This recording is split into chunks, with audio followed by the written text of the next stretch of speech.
கல்லீரலின் பணி என்ன அப்படிங்கிறத முதல்ல நம்ம தெரிஞ்சுக்கணும். அப்பதான் அதோட முக்கியம் என்னங்கிறதும் நம்ம தெரிஞ்சுக்க முடியும். கல்லீரல் என்பது மனிதன் உணவிலிருந்து நச்சுகளை பிரித்தெடுப்பதற்கு இந்த கல்லீரல் பயன்படுகிறது. அது மட்டுமல்ல, இரத்தத்தில் நச்சுகள் சேர விடாமல் தடுத்து வெளித்தள்ளி மலஜல கழிவுகளை வெளியே அனுப்புவதற்கும் இது பயன்படுகிறது. இது என்னோட கால் கட்டை விரல். இந்த கட்டை விரல்ல பார்த்தீங்கன்னா,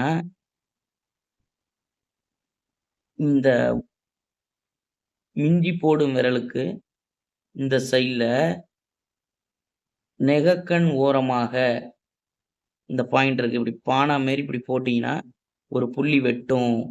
இதுதான் கல்லீரல். கல்லீரல் புள்ளி. கல்லீரலில் உள்ள